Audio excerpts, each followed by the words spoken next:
अब हमारा प्रश्नावली 2 की दूसरी सवाल क्या है, सिद्ध कीजिए कि 3 प्लस 2 अंडर रूट 5 एक अपरिमेय संख्या। इसमें अगर आप ध्यान दें तो अंडर रूट साथ साथ कोई पूर्णांक भी आया है, तो इसको हम कैसे करेंगे, सब सेम नियम है। पहले हम इसको क्या मानेंगे, यह है क्या है, अपरिमेय संख्या। तो हम क्या मान लेंगे, माना क्या 3 प्लस 2 अंडर रूट 5 यानी 3 प्लस 2 अंडर रूट 5 एक परिमेय संख्या है, एक परिमेय संख्या है। अब ये परिमेय संख्या है,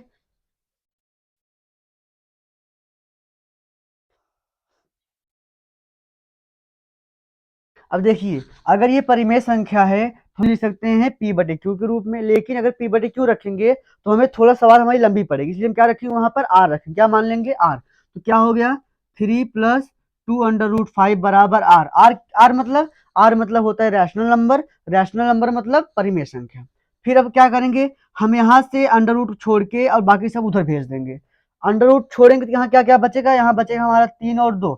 अब यानी हमें 3 भेजना है और 2 भेजना है। याद रखिए जब कभी भी संख्याएं उधर भेजनी हो तो हमें ये देखना होगा कि हम जिसको भेज रहे हैं उसे और जो वहां बचेगा उसके बीच में कौन सा चिन्ह है।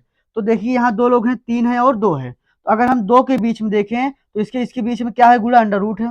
अगर हम 3 भेजेंगे क्या बचेगा, हमारा हमारा बचेगा 2 और अंडर रूट 5। तो यहाँ पर कौन, यानी इसके बीच कौन चिन्ह है, प्लस। तो जो पहले प्लस में रहेगा या माइनस में रहेगा पहले उसे भेजा जाता है, फिर गुणा वाले को भेजा जाता है। क्यों, क्योंकि जिसमें गुणा होता है मतलब ये पूरा पद क्या है, एक है, और जिसमें प्लस आ गया मतलब ये पद क्या हो गया, अलग। तो जो पहले अलग है पहले उसे भेजते हैं। तो इधर 3 जो है प्लस में है, उधर जाएगा तो माइनस बन जाएगा। तो क्या बचेगा हमारा 2 अंडर रूट 5 बराबर में आर माइनस 3। ये जो प्लस है इनके बीच का, ये केवल ये बताएगा कि उधर जाएगा या तो प्लस में जाएगा या तो माइनस में जाएगा। फिर ये सर ये चिन्ह कैसे लगा, ये सर जो ये हमारा चिन्ह है ये कैसे लगता है, ये लगता है इस हिसाब से कि जो हम भेजें इसके आगे चिन्ह कौन सा, इसके आगे कौन सा चिन्ह है, प्लस, उधर जाएगा क्या बन जाएगा, माइनस। तो क्या बन गया उधर माइनस जाके। फिर क्या है हमारा, यहाँ अब हम भेज रहे हैं किसको, 2। जब 2 को भेजेंगे तो क्या बचेगा, यहाँ हमारा बचेगा अंडर रूट 5। क्या बचेगा, अंडर रूट 5 बराबर, अब यहाँ क्या बचेगा, आर माइनस 3। ध्यान दीजिए यहाँ 2 प्लस में है, उधर जाएगा तो माइनस होगा, ऐसा नहीं, इस ऐसा नहीं होगा। क्यों, क्योंकि जब इधर से भेजेंगे तो एक ही चिन्ह बदलेगा, या तो गुणा ही बदलेगा या तो प्लस माइनस ही बदलेगा। तो यहाँ ये ध्यान दीजिए 2 और अंडर रूट 5 के बीच में एक कौन सा चिन्ह है, गुणा का। उधर जाएगा तो बटे में चला यानी भाग में चला जाएगा। एक चिन्ह बदल चुका है, अगला चिन्ह नहीं बदलेगा, इसलिए क्या हो जाएगा, यानी दो हमारा 2 ही रहेगा, प्लस था यहाँ भी प्लस ही रहेगा। तो अब ये हम ध्यान से देखिए, जो अंडर रूट 5 क्या है, ये है एक अपरिमेय संख्या। क्या है, अपरिमेय संख्या। अब हम अपरिमेय पहचानेंगे कैसे, अगर कोई संख्या अंडर रूट के अंदर है और हम उसका वर्गमूल नहीं ले सकते हैं तो वो संख्या क्या होती है, अपरिमेय होती है। मतलब अंडर रूट 5 क्या है, एक अपरिमेय संख्या है। और ये आर क्या है, आर तो हम परिमेय संख्या माने ही है। 3 हमारा क्या है, पूर्णांक है, पूर्णांक परिमेय संख्या होता ही है। 2 है, ये भी पूर्णांक है, ये भी परिमेय संख्या है। इसका मतलब जो ये है पूरा, ये क्या है, परिमेय संख्या। सर ये कैसे हुआ, मान लेते हैं हम, ठीक है, आर परिमेय है, 3 परिमेय है, 2 परिमेय है, तो जोड़े घटाए फिर परिमेय कैसे बना। तो याद रखिए अगर 2 परिमेय संख्याओं के बीच में हम प्लस करें, माइनस करें या गुणा करें, हमेशा भाग करें तो हमेशा क्या आता है, हमारा परिमेय संख्या ही आता है। अब हमारा अगला सवाल क्या है, इसमें हमें क्या सिद्ध करके दिखाना है कि निम्नलिखित संख्याएं, जो संख्याएं यहाँ दी है ये क्या है, अपरिमेय है। हमें सेम वही काम करना है जो अभी तक हम पहले कर चुके हैं। क्या करना है, अंडर रूट संख्याओं को इधर छोड़िए, बाकी सब उधर भेजिए, मतलब बराबर एक तरफ अंडर रूट रहना चाहिए, बाकी सब उस तरफ होना चाहिए। हम क्या करेंगे, सबसे पहले इसे क्या मानेंगे, परिमेय संख्या। तो माना 1 बटे अंडर रूट 2 क्या है, एक परिमेय संख्या है। हम क्या मान लिए, अंडर रूट 2 क्या है, एक परिमेय संख्या है।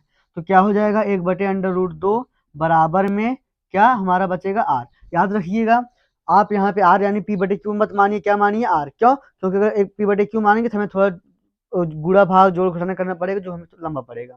अब क्या करेंगे, हम इन संख्याओं को पलट दीजिए, मतलब यहाँ जैसे 1 बटे अंडर रूट 2 है, यहाँ क्या लिख दिए, आर बटे एक। तो इसको जो हम पलटेंगे क्या हो जाएगा, अंडर रूट 2 बराबर 1 बटे आर। मतलब ये संख्या ऊपर चली गई, ये नीचे आ गई, इधर ये ऊपर चला गया, ये नीचे आ गया। क्यों, क्योंकि जो हमारा अंडर रूट है ये ऊपर ही रहना चाहिए, बराबर एक तरफ रहना चाहिए और ऊपर ही रहना चाहिए। अब हम क्या लिखेंगे, जो पहले लिखे थे क्या, कि यह क्या है, एक परिमेय संख्या है, जबकि अंडर रूट 2 क्या है, एक अपरिमेय संख्या है। परिमेय संख्या कभी भी अपरिमेय के बराबर नहीं हो सकती, अतः अंडर रूट 2 क्या है, एक अपरिमेय संख्या। चलिए हम क्या लिख देंगे, क्योंकि क्योंकि 1 बटे आर एक परिमेय संख्या है। क्या है यह? परिमेय संख्या है। जबकि जबकि अंडर रूट 2 एक क्या है? अपरिमेय संख्या है। अपरिमेय संख्या है। फिर क्या लिखेंगे? परिमेय संख्या, परिमेय संख्या कभी भी किसके? अपरिमेय के बराबर नहीं हो सकती। अपरिमेय के बराबर नहीं, अपरिमेय के बराबर नहीं हो सकती है। यानी परिमेय संख्या कभी भी अपरिमेय के बराबर नहीं हो सकती। तो अतः क्या हो जाएगा हमारा? अतः under root 2 does not equal to what? 1/r। यानी कि अंडर रूट 2 जो है ये कभी भी 1/r के बराबर नहीं होगी। फिर हम क्या करेंगे? फिर से पढ़ दीजिए, क्या बन जाएगा हमारा? 1/√2, या फिर ऐसे समझिए, हम क्या करेंगे? आर को यहाँ भेज देंगे, अंडर रूट 2 को यहाँ भेज देंगे। क्या हो जाएगा ये हमारा? आर बराबर 1/√2। इसका मतलब R does not equal to 1/√2। इसका मतलब क्या है कि ये जो 1/√2 है ये किसके? आर के बराबर नहीं है। यानी कि आर क्या था? आर एक परिमेय संख्या है। अगर ये परिमेय संख्या के बराबर नहीं है, इसका मतलब क्या होगा? ये अपरिमेय संख्या। तो हम क्या लिख देंगे? अतः 1/√2 एक अपरिमेय संख्या है।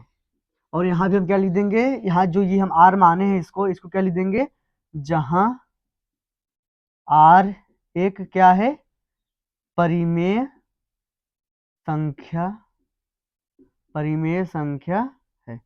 चाहे परिमेय संख्या मानिए, चाहे इसको एक पूर्णांक मानिए, दोनों बात एक ही होंगी। तो उम्मीद करते हैं आपको समझ में आ गया होगा। चलिए अगला देख। अब तीसरे का दूसरा देखते हैं। इसमें क्या करना है? इसमें हमको किसको सिद्ध करके दिखाना है कि 7/5 क्या है? का परिमेय संख्या है। तो हम क्या मान लेंगे? माना क्या? 7/5 यानी 7/5 क्या है?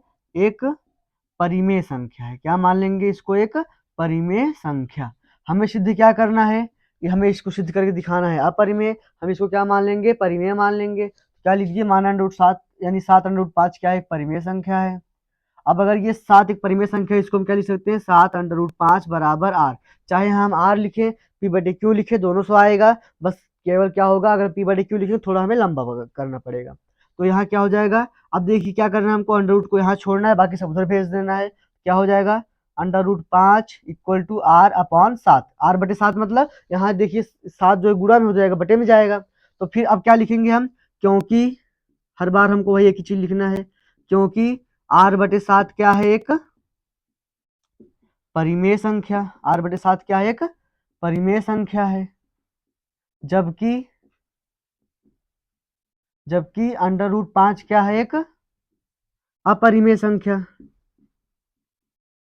यह क्या है? एक अपरिमेय संख्या है। फिर क्या लिखेंगे? परिमेय संख्या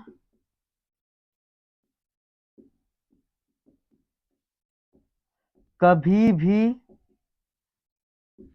अपरिमेय अपरिमेय संख्या के बराबर, अपरिमेय संख्या के बराबर नहीं हो सकती है।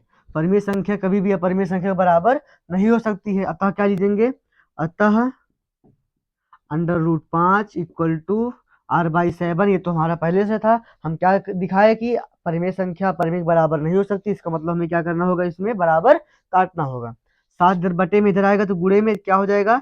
7/5 does not equal to r। मतलब एक बार हम सब उधर भेजेंगे, फिर वापस उसके पास ला देंगे। अब यहाँ हमें क्या दिख रहा है कि जो ये 7/5 क्या है? ये r यानी परिमेय संख्या। क्या है यहाँ पे? क्या लिखेंगे हम? जहां r क्या है? एक परिमेय संख्या। r क्या है? एक परिमेय संख्या। ये हमको स्टार्ट में ही लिख देना है।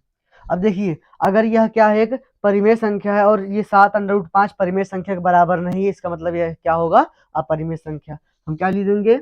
अतः 7/5 एक क्या है?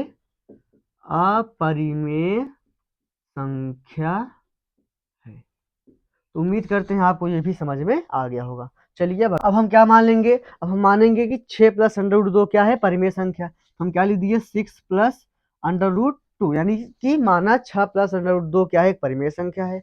अब हम क्या लिख देंगे इसको, 6 प्लस √2 बराबर में r, ब्रैकेट में क्या लिख देंगे, जहां r एक क्या है, परिमेय संख्या, जहां r क्या है, एक परिमेय संख्या है। फिर अब क्या हो जाएगा हमारा 6 प्लस √5 इक्वल टू r, ये है ही। हम क्या करेंगे, यहाँ से 6 उधर भेज देंगे, क्या हो जाएगा हमारा √5 इक्वल टू r-6। फिर अब क्या लिखेंगे, वही बात फिर से, r-6 क्या है, एक परिमेय संख्या, जबकि √5 क्या है, एक अपरिमेय संख्या। परिमेय संख्या कभी भी अपरिमेय संख्या के बराबर नहीं हो सकती, अतः √5 does not equal to r/6। चलिए क्या लिखेंगे, क्योंकि √5 एक क्या है, अपरिमेय संख्या, जबकि r-6 एक परिमेय संख्या है।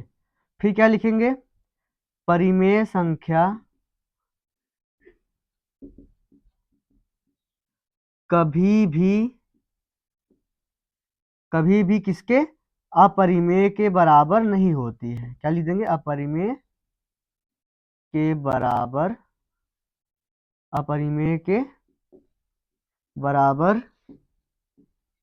नहीं हो सकती है, क्योंकि परिमेय संख्या कभी भी अपरिमेय के बराबर नहीं हो सकती है।